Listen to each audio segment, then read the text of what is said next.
Welcome to Just Picture It. I'm Fung, and tonight we're going to just picture one of the most precious assets of our entire lives, our bodies. Our guest tonight is Sheena Nadeau, who is a fitness expert with 10 years of work and education experience in physical therapy and personal training. Sheena earned her BA in sports medicine from the University of the Pacific and has worked at highly innovative gyms and greatly respected physical therapy clinics before she enrolled in the Doctor of Physical Therapy program at the University of Southern California. Sheena holds certifications with NASM, NESTA, and Booty Bar. She currently runs a practice in the Silicon Valley and works with clients at their workplace or home while earning her master's in health and exercise research at the University of the Pacific. But wait, wasn't she working towards a doctorate at USC? What happened? Well, after excelling in anatomy, biomechanics, and therapeutic exercise, she saw a problem. Sheena felt an overwhelming passion for preventative measures, for she would rather work to make sure the body did not get damaged in the first place. And she found that her doctoral training was repairing damaged bodies. So she made the courageous decision to focus all her efforts towards fitness and trainer education. After all, why wait until the body gets damaged to fix it? We don't wait for cars to break down before maintaining them, after all. Welcome, Sheena, and thank you for caring about our bodies. Thank you so much for having me, Maylin. I really appreciate this opportunity to be able to just picture how the body actually looks when you're in pain and how we can actually change this. As Maylin was just saying, our bodies are a lot like a car. You know that you have to get your car aligned. You know that your tires are going to wear differently if you hopped over a curb that one day and now your back tire is lifted a little higher, points inwards a little bit. You know that that tire is going to wear differently and not down the center like the rest of your tires. What this ends up doing is not only does it damage that tire, it wears down that part, that joint of the car in the rear where the tire is attached. It also has effects on the efficiency of the engine and the rest of the tires as well, not to mention the excess costs that come from having to continually repair that tire without aligning your car first.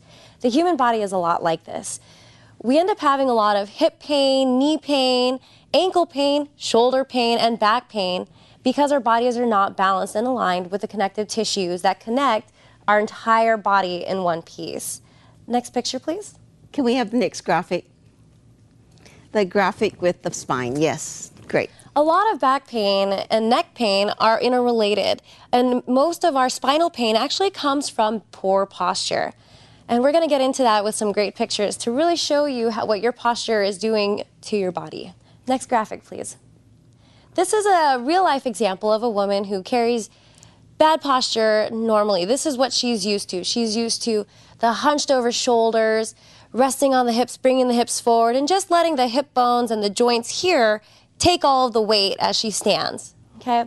What you'd like to see is that more upright. The ears are over the shoulders, over the hips, over the knees, and over the ankles. Next graphic, please. So, Sheena, let's talk about why does this matter for us with our bodies? It's not just for currently preventing pain, but it's actually making sure that our bodies are working for us, 10, 20 years from now. So let's look at that graphic again. Sure, so here what we have is what your skeleton actually looks like with that same posture that we just saw. What's going on up here is that these lines are showing you the different areas of excessive stresses that are being placed on the body.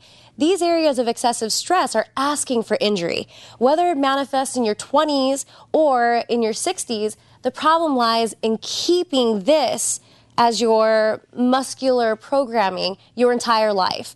Whereas being here, where, again, everything's nice and lined up, you see how all these lines here are allowing equal force to be distributed throughout the entire body through the joints. On this side, this is where we're getting into what's causing migraines, shoulder pain, low back pain, one of the biggest problems that everybody has, and hip problems. So when we're looking at our bodies and we feel pain, that's really a sign that we should be doing something, because otherwise it could manifest itself and get worse. I mean, you know, that whole thing about when the nail was lost and then the kingdom was lost, one thing can trigger another thing. And so can you explain about how we can keep maintaining our bodies so that we can make sure that we don't go down that slippery slope? Sure. One of the key things here is to start moving, because without moving, you're not going to be able to strengthen any of these muscles up here. And what we end up doing is we end up relying on what's called our connective tissue. This is just fascia. It's a rope that basically connects everything in your entire body together.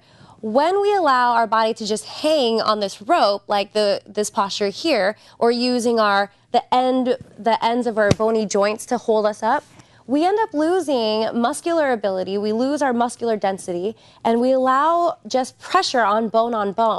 And allowing this pressure with bone on bone will start to wear and tear. It asks for early onset of arthritis, and it also decreases your ability to even use the muscles and lubricate the joints that we have there. The more you move, the more lubrication our joints are going to get, the more blood flow into our muscles. We reduce our aches and pains, no more tendon pain, ligament pain. Everything stays nice and youthful. So movement is the key. Let's take a look at the next graphic. The movement helps with the blood circulation in such a way that it just keeps everything like grease, right? Like you're lubricating the thing so that it keeps going. Yes, and a great example of that is in our spine. What we have here this is the side view of the bones in our spine. This right here is in a posture that we see that's related to a flat back, where the hips are tucked under and we're rounded here. What this posture does to the spine is it creates too much pressure down the column. This is where we have our squishy little intervertebral discs. Those are our shock absorbers. Without our shock absorbers being equally dispersed as we have in this picture right here, where everything is equally dispersed amongst the entire spine, this right here is a top view of those bony pieces of the spine that I was explaining. We're putting too much pressure and we're asking for herniation. Now, with this posture right here, this is where we're arching our back too much, like this, allowing just those bony processes that stick out back here to jam on top of each other. Now, not only are we creating that bone-on-bone friction, there's multiple joints that can be bone-on-bone friction in your lower back. And there's a bunch of reasons why you're going to end up with having pain. So many spots to reduce the cartilage and the movement that's going to lead to every single one of the spots on your back is going to lose its ability to rotate and its range of motion. So I'd like to stay on that picture for a little bit longer. You know, in the sort of naive view, can we look at the previous graphic? Yeah. You think, oh, maybe we're supposed to keep our spines completely straight. But what you're saying is it's the picture on the far right that is the correct and natural curve for the spine. That's right. Can you explain it a little bit more for those of us who don't quite get it yet? We're trying to hold our spine straight, but actually we need to maintain a kind of curve. Sure. The spine is truly amazing in its design. Each of the little vertebrae pieces, and we know these by these little bony parts that stick out in our back here, those are related to each of these vertebral units. And each of them are shaped differently to be able to handle a certain amount of weight distribution.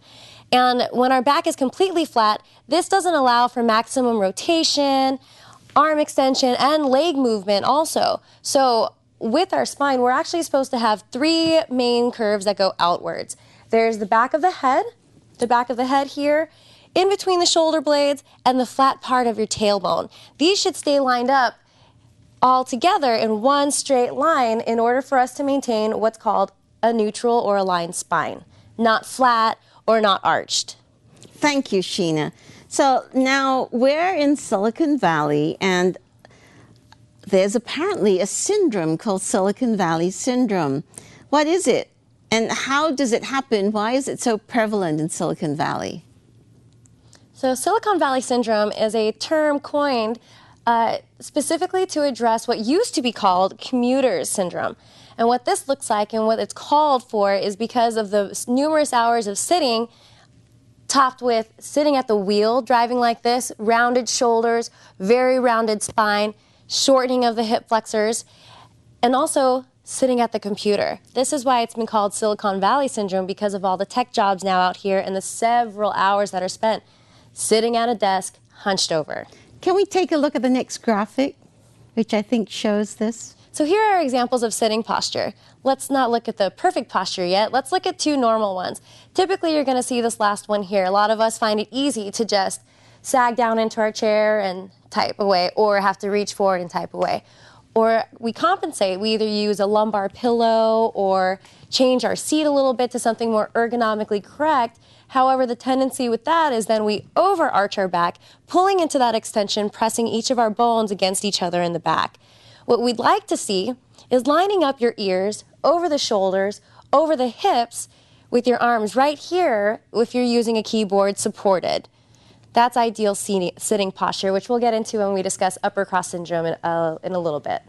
Okay, so let's actually talk about balance.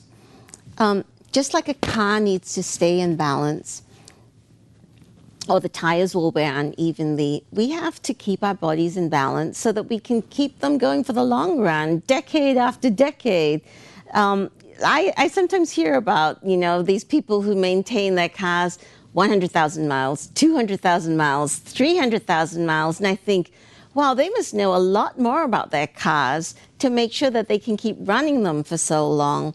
So, Sheena, you are one of those who knows a lot more about the body. How can we maintain our bodies to keep them lifelong fit? Tell us about that. Well, let's go ahead and move on to the next graphic. Here what we have are examples of some postures that are related to what's called lower cross syndrome. Lower cross syndrome is part of the lower body, and it's a discussion about different muscles being tight and weakened. So you probably hear about having to exercise this muscle or strengthen this muscle. Well, here's why. These different postures here are really great for showing all the different typical postures that we see that aren't balanced. This last graphic here shows a nice example of keeping those hips centered over the knees, and what we don't see is that those are exactly centered over the ankles. But what we have here is called an anterior pelvic tilt. This happens when our hip flexors, these muscles right through here, get really tight from us sitting down for several hours a day. Those create this position. And this right here is enough to cause back pain, hip pain, and knee pain. Because what happens when our muscles here get really tight, they shut off the ones that are in the back. When these muscles don't work back here, this stops working, this can't work properly, and the entire chain gets messed up. So it's important to make sure that we rebalance these postures. Another one is the tucked under. Again, we're tight here, tight in here, and all we're asking for is to have different pain in maybe our shoulder, our hips, our knees.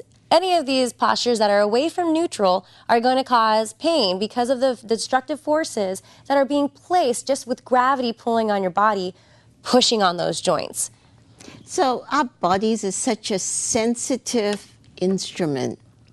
And, we don't get born with training manuals. We don't get told, here's how you look after this precious asset, the thing that's most important to us. I remember when I was in my early 20s, I had a knee injury, and I only really realized it when a car came along and I had to kind of run a little bit, and I had to limp. And then I thought, wow, what's happening with my body? What's going wrong? That was the only time I actually realized we take our bodies so much for granted. It's so important, this stuff that you're showing us. You're really telling us how to maintain our bodies for life. So maybe we should look at the next graphic so you can tell us a little bit more. Okay. So here are those hip flexors that I was just talking about. These muscles lie right in here. These guys are a little bit of the enemy. You don't want to not pay attention to them. They need a lot of attention because we abuse them. We sit down with our hips at 90 degrees all day long, every day. Now, this big one that's in the middle here that attaches to your spine, that one actually cuts through the center of your body through here. It attaches down to your thigh bone, to your hip bone in the front here, and pulls on the inside of your spine. When those muscles are short, typically when we sit like this, that shortens these muscles. When we sit like this, that shortens these muscles. And then when we try to stand up, those muscles are so short that our backs want to arch, but we want to be more upright. But then we have abs that help us try to counter that, and our hamstrings try to pull these muscles down here. Everything gets imbalanced, and it's just this huge tug of war pulling on this entire area. Any tug of war going on in this area is going to create a tug of war up here. It's going to create a tug of war down below. So let's show the next graphic, which actually shows what these muscles look like when they're flexed. Now, this is when you're sitting at 90 degrees. Notice how that change in the length it's significant. So if these muscles are shortened and they stay shortened, it's really tricky as we get older to loosen them up. And again, tight hip flexors shut off these muscles back here. These muscles are your glutes. These glute muscles are the most powerful muscle in the entire human body. The potential for these muscles, not only with muscle density and metabolism, but your entire body's joints health. Without strong glutes, we can't have a strong spine. We can't have strong, healthy knees. Let's go ahead and look at the next graphic. So here's what happens when we don't have strong glutes. This muscle right here, where my hand is, that's called the piriformis muscle. If you've ever experienced any kind of sciatic pain, that shooting nerve pain that goes all the way down to your legs and your feet, you've probably heard this muscle before. This little tiny muscle, when your glutes don't work, again, the biggest muscle in the body, this little tiny guy has to take over for all of the muscle activities and positions, actions that this muscle does. So it takes care of rotating your hips outwards. It takes care of bringing your leg back and bringing your leg out to the side.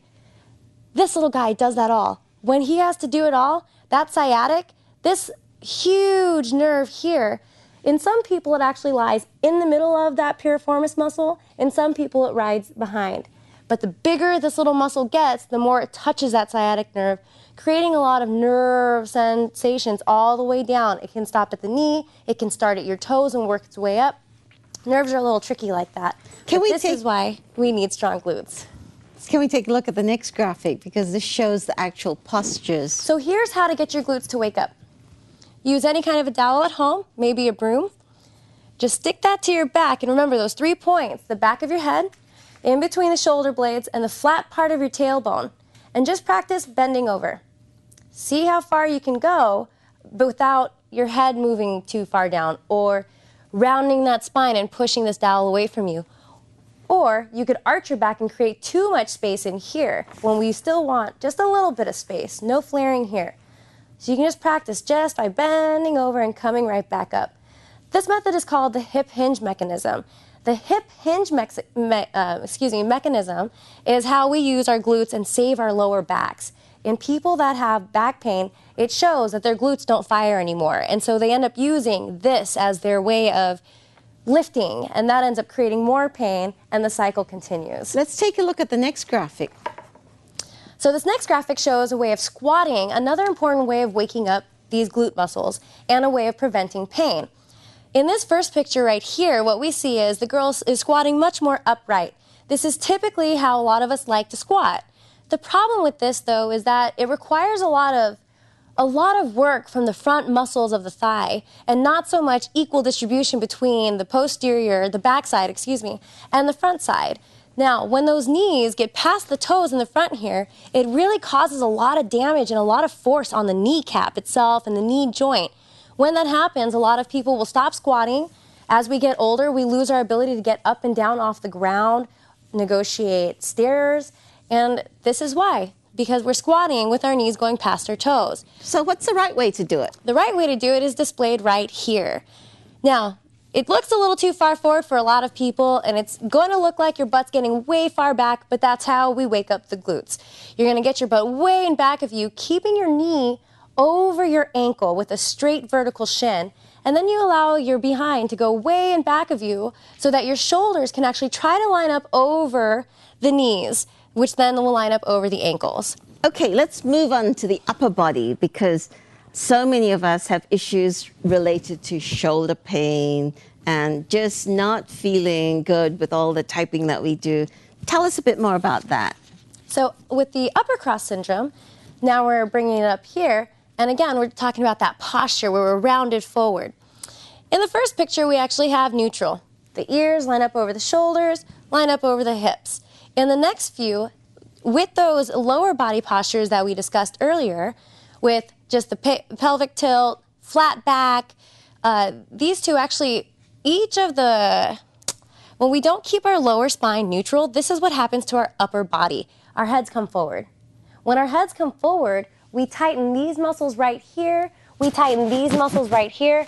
I'm sure we've all experienced major knots in this area, no matter who you are or what you do. We have knots here. It's because of this. This gets tight, and everything back here gets tight. So when we're here, it's really hard for our shoulders to have good health because we're decreasing our joint space up here. A lot of us that sit forward are going to end up having what's called frozen shoulder. We start by slouching. We can't reach up as high as we could if we were standing upright, and we just stop using our shoulders because we're decreasing our range of motion. When that happens, we create shoulder problems, we create head problems, and we may not be able to get that back without moving. So in fact, that's how I got interested in all of this, because I had a shoulder rotator cuff injury, and I went to the doctor, and he said, well, take ibuprofen for pain, and if in 2 weeks you're still having pain, we'll look at surgery. And I was like, no. And I started to look into how could I restore my muscles in such a way that I could get it working again. So I think we can look at the next graphic where you can explain something about how we can actually restore our muscles when we get an injury like that and actually come back even fitter than before. Can we take a look at the next graphic? So in this graphic, this is an anatomy of the upper cross area. This is also called your pectoral girdle. It's just your pecs. So what happens in here is that these muscles back here are the ones that get really tight, where we find all those knots in your upper traps. What we need is to wake up this lower portion down here. These are called your lower trapezius muscles. You'll be able to exercise them by lifting your hands overhead. Really, a lot of us stop lifting our hands overhead over time. We just stop doing it. But it's very important to make sure you keep lifting your hands over your head to maintain shoulder strength back here and upper back strength. Let's take a look at the next graphic, which I think shows some of that shoulder lifting. So this is what ideal shoulder range of motion looks like. Your shoulder blade, this little plate of a bone back here, is required to move with your arm to allow maximum range of motion. Now, for the first 60 degrees of lifting right through here, your shoulder blade has to move on your rib cage. But when we sit with poor posture, our rib cage and our scapula end up becoming stuck together. With them not moving and allowing that free gliding motion, we start to lose mobility in the actual shoulder, and then we'll try to force it by making our arm just go further without our shoulder blade coming down and allowing that range of motion.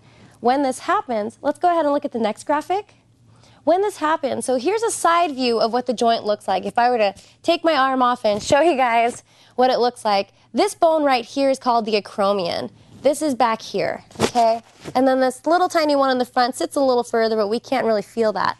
But what happens is the head of the shoulder right here, this ball, ends up coming up and butting up against those two bony processes that stick out, and they compress our rotator cuff tendons, some of our bicep tendon, and also, not to mention, ligaments of the shoulder, and nerves also. And we start to get tingling in our fingers when that presses together. We start wearing down the bone on each other, creating constant pain, and then we just stop using our arm altogether. So I really am inspired by this, Sheena. I think I got to understand that even though I was older, after doing about a year of physical therapy due to my shoulder rotator cuff injury, my physical therapist worked with me actually to strengthen all my other joints. And I wondered why I had waited so long. I wish that I had, in fact, done these exercises when I was in my teens or 20s, and I would have had greater mobility for decades. I think one of the important lessons of this is if we want to maintain mobility and agility throughout our lives, we have to take care of this most precious asset. Let's take a look at this inspiring picture about people having balance. Do you want to say a few words about this? You know, I love this picture because what it shows is it's never too late to start. I'm sure that most of these people here didn't do yoga 30 years ago, 40 years ago, but they're doing it now and they're standing on one leg with their hands overhead. I'm sure if you try to do that right now, it's not the easiest thing. But if you keep practicing that, making sure you're gaining flexibility and mobility, and if you're in pain now, work within the ranges that are pain-free because eventually you'll push past that. Your muscles will allow you to increase your range of motion pain-free. Let's go ahead and look at the last picture.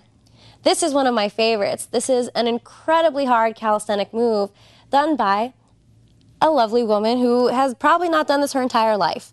But the fact is, she can do it now. And she is doing it. And there's a bunch of other yoga poses that she's got pictures of. And I think it's a great inspiration to show that don't stop moving. And if you have, just get back to it. Because moving is the most important thing that you have to give your body. So, thank you, Sheena. We've really looked at all of the intricacies of the human body. And Sheena has just helped us come to the tip of the iceberg about maintaining this.